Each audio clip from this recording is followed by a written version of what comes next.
బొడ్డెమ్మ ఆరంభ పండుగ సంబరాల్లో భాగంగా వేములవాడ న్యూ అర్బన్ కాలనీ ప్రాథమిక పాఠశాలలో పుట్టమ్మను తెచ్చి పీటపై అంతరాలు బొడ్డెమ్మను తయారు చేసి ఆటపాటలతో బొడ్డెమ్మ సంబరాలను నిర్వహించారు.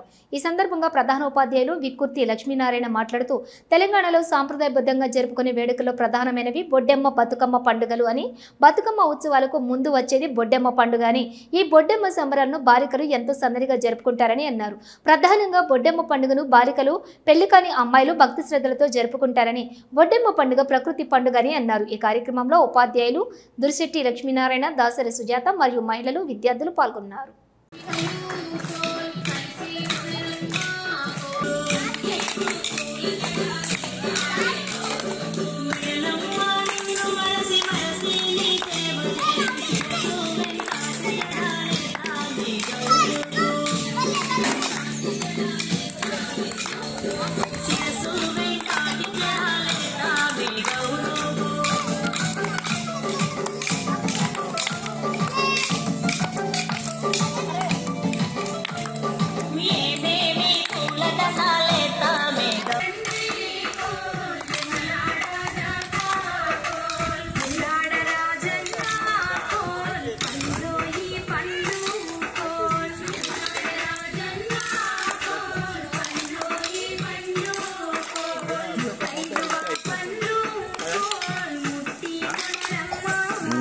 మేడం వచ్చి ఒక ఫోటో తీసి